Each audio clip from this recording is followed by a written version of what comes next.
जय उत्तराखंड। दोस्तों, अब आपके लिए उत्तराखंड आंदोलन के इतिहास पर एक सीरीज शुरू की है। यह सीरीज मेरी पुस्तक उत्तराखंड आंदोलन स्मृतियों के हिमालय पर आधारित है। 2017 में लिखी यह पुस्तक 90 के दशक से राज्य गठन तक के समाचार पत्रों में प्रकाशित समाचार पत्रों, संपादकीय, कार्टून से लेकर आंदोलनकारियों, पत्रकारों आदि से बातचीत पर आधारित है। यह संयोग है कि उस दौरान मैं पत्रकारिता में प्रवेश कर चुका था। देहरादून के डीवीएस कॉलेज से मैथमेटिक्स में एमएससी करने के बाद नियति मुझे पत्रकारिता में ले आई थी। वो एक उत्तराखंडी होने के नाते इस आंदोलन में दिल्ली में भी मैंने भी थोड़ा सा भागीदारी की और पत्रकार होने के नाते जनसत्ता के लिए रिपोर्टिंग भी की। आगे बढ़ने से पहले मैं आंदोलन के योद्धा व पहाड़ के गांधी इंद्रमणि बडोनी, शहीदों व आंदोलनकारियों को स्मरण कर नमन कर रहा हूं। और दोस्तों, इस चैनल को लाइक व सब्सक्राइब करना न भूलना। दोस्तों, उत्तराखंड आंदोलन की इस पहली कड़ी के तहत आंदोलन की पौड़ी से उठी चिंगारी से शुरू कर रहा हूं। वह अगस्त की शाम थी। उस दिन दोपहर बाद लगभग 4 बजे मैं ऑफिस पहुंचा था। जनसत्ता के चीफ रिपोर्टर ने मुझसे कहा कि अखिल भारतीय आयुर्विज्ञान संस्थान में उत्तराखंड के कुछ नेता भर्ती किए गए हैं, उनसे बात करके खबर करनी है।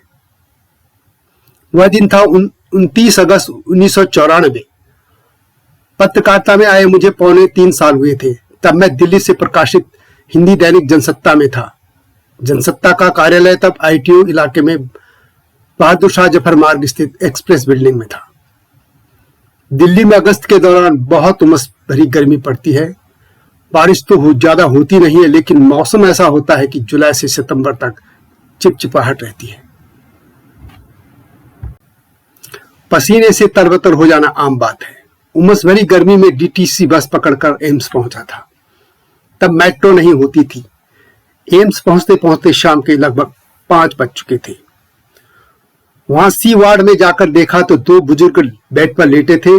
दोनों की सफेद, लंबी व घनी दाढ़ी थी। उत्तराखंड में दाढ़ी रखना शुरू से ही आंदोलनकारियों की पहचान रही है।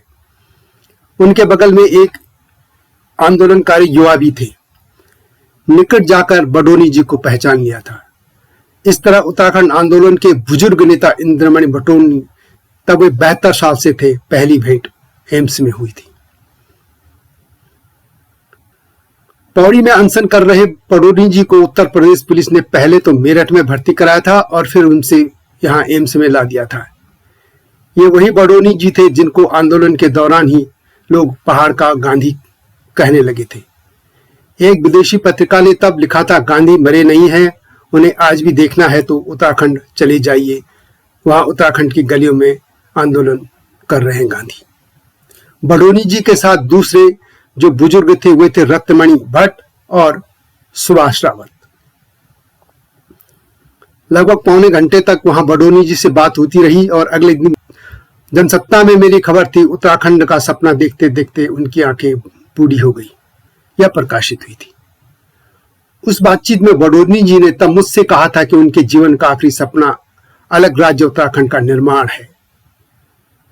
बडोनी जी को एम्स में कराए भर्ती 10 दिन हो गए थे। बडोनी जी ने बेहद भावुक होकर कहा था, आजादी के बाद से ही वे अलग राज्य का सपना देखते रहे हैं। अब जीवन के अंतिम दिनों में यह सपना साकार होना देखना चाहते हैं। हालांकि उनके जीते जीते यह सपना पूरा नहीं हो पाया।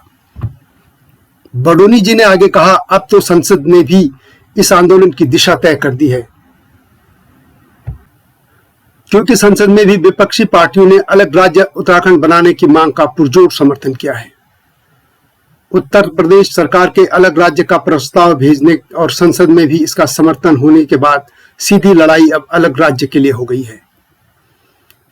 इस आंदोलन को शुरू हुए 27 दिन हो गए थे और अब तक वह अहिंसक था। बडोनी जी ने कहा था, यह हमारी सबसे बड़ी उपलब्धि है। उत्तराखंड के गांधी के नाम से जाने गए बडोनी जी ने उस आंदोलन में हथियार उठाने वालों की वकालत करने वालों को संदेश देते हुए कहा था, अहिंसा परमो धर्म। आंदोलनकारियों से अहिंसक आंदोलन चलाने की अपील करते हुए बडोनी जी ने उत्तर प्रदेश के तत्कालीन मुख्यमंत्री मुलायम सिंह यादव से उत्तराखंड में ज्यादा पुलिस बल नहीं भेजने की अपील की थी। आंदोलन ने बंदूक उठाने वालों को नादान बताते हुए बडोनी जी ने कहा था, हम बद्रीनाथ के शांति प्रिय लोग हैं, हम हिंसा में विश्वास नहीं करते, वैसे भी हिंसक आंदोलन का जीवन बहुत कम होता है। मैंने उनसे पूछा था कि साल 1952 से अलग राज्य की मांग चल रही है, फिर भी अब तक राज्य क्यों नहीं बना।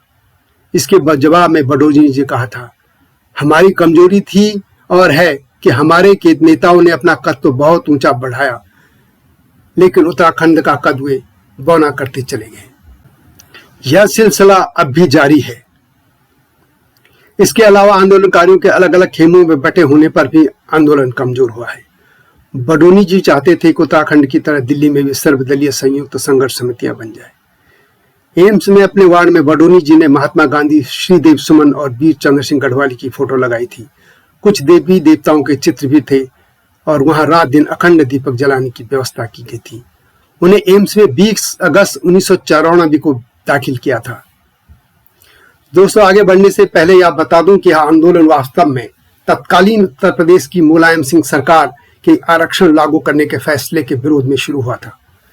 इस पूरे विवाद की जड़ ही उत्तर प्रदेश सरकार का आरक्षण संबंधी आदेश था। मुलायम यादव सरकार ने 10 मई 1994 को एक आदेश निकाला था कि राज्य के सभी डिग्री कॉलेज और विश्वविद्यालय अपने यहाँ प्रवेश में 50% आरक्षण लागू करें, अर्थात अनुसूचित जाति जनजाति के 23% के अतिरिक्त 27% अन्य पिछड़ी जाति यानी ओबीसी के लिए भी आरक्षण। प्रदेश के 13 विश्वविद्यालयों ने यह आदेश मानने से इनकार कर दिया था, क्योंकि वे स्वायत्त थे। आनंद फानन में मुलायम सरकार ने उत्तर प्रदेश राज्य विश्वविद्यालय अधिनियम 1973 में संशोधन का अध्यादेश जारी कर दिया और सबसे आरक्षण लागू करने को कहा। लेकिन हड़बड़ी में सरकार यह स्पष्ट करना भूल गई कि आरक्षण का वर्गीकरण क्या होगा, क्योंकि बहुत से विश्वविद्यालयों में पहले से ही 35% आरक्षण लागू था। 23% दलित और आदिवासियों के अतिरिक्त 10% स्टाफ के लोगों के लिए और 5% विकलांगों के लिए था। अब इसके ऊपर 27% अन्य पिछड़ों के लिए यदि आरक्षण लागू हो जाता तो कुल आरक्षण 62% हो जाता। इसके लिए विशेष अधिनियम पारित करवाना होता और जैसे कि दक्षिण के राज्यों में होता आया है, लेकिन मुलायम सरकार ने ऐसा नहीं किया। यह मुख्यमंत्री मुलायम सिंह यादव की वोट बैंक की राजनीति थी। वे मात्र 2% ओबीसी आबादी वाले उत्तराखंड में 27% आरक्षण लागू करना चाहते थे। यह आदेश हालांकि शैक्षणिक संस्थाओं में प्रवेश के लिए था, लेकिन नौकरियों के सहारे ही जीवन यापन करने वाले उत्तराखंडियों को यह फैसला अपनी रोजी रोटी छीनने वाला प्रतीत हुआ। उन्हें लगा कि उनके बच्चों को पढ़ने के लिए भी कॉलेज नहीं मिलेंगे। पहाड़ के कॉलेजों में मैदानी छात्र भर जाएंगे। उन्हें अपने बच्चों का भविष्य अंधकार में दिखने लगा था। कॉलेज के छात्र छात्रे भी यही सोच रहे थे। सभी को लगा कि मुलायम सिंह का निर्णय पहाड़ की अस्मिता, पहचान और संस्कृति को खत्म कर देगा। इससे वे आशंकित हो उठे। लोगों को लगा कि अब पूरा पहाड़ उत्तर प्रदेश के मैदानी क्षेत्रों के यादवों समेत अन्य ओबीसी से भर जाएगा। रोजी रोटी के लिए पहले से ही पलायन की समस्या से जूझ रहे उत्तराखंडी इसका प्रतिकार करने के लिए मैदान में उतर पड़े थे, विरोध करने लगे थे। इसके अलावा लोग ग्राम सभाओं के परिश्रमण की नई व्यवस्था लागू करने का भी विरोध कर रहे थे। खासतौर पर अलग राज्य उत्तराखंड की मांग पर गठित उत्तराखंड क्रांति दल यूकेडी का मानना था कि उत्तराखंड में नई परिश्रमण व्यवस्था के आधार पर ग्राम सभाओं का पुनर्गठन करने से पहाड़ का ढांचा ही बिगड़ जाएगा। ग्राम पंचायतों के पुनर्गठन से पहाड़ की 40% ग्राम सभाएं खत्म हो जाती और ग्राम सभाओं का भौगोलिक विस्तार इतना बड़ा होता कि ग्राम सभाएं गांव वालों की पहुंच से बाहर हो जाती।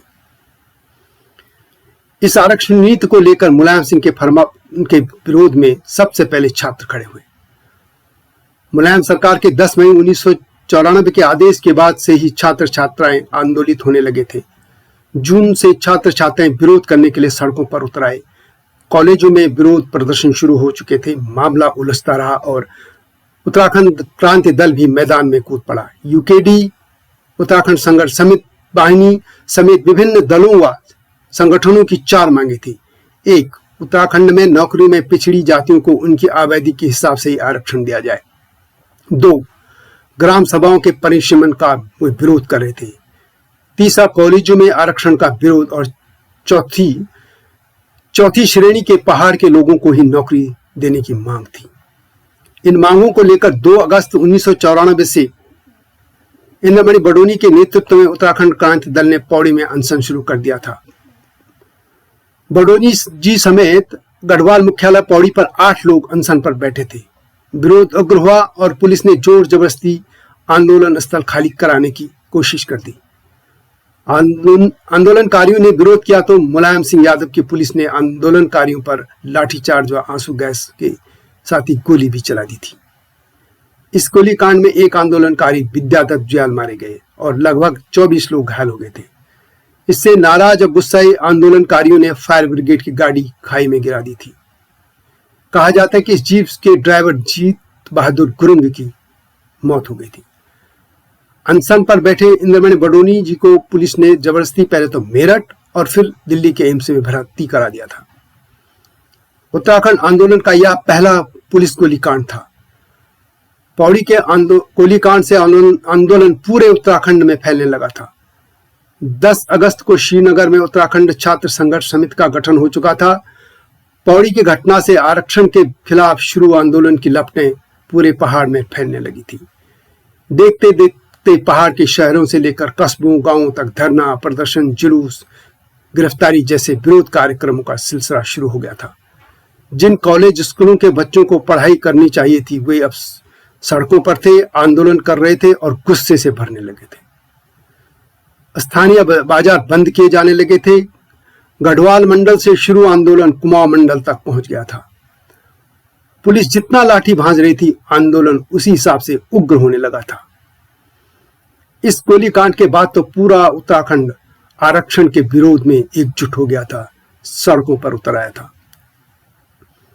पौड़ी से आंदोलन की जो चिंगारी निकली थी, उससे उठी लपटें पूरे पहाड़ में फैल चुकी थी और उसकी तपिश दिल्ली समेत देश दुनिया में भी महसूस की जाने लगी थी। दोस्तों, इस आंदोलन की आगे की कहानी जानने के लिए अगली कड़ियों को देखते रहिए। चैनल को लाइक और सब्सक्राइब करना न भूलें। जय उत्तराखंड, जय हिमालय, जय भारत।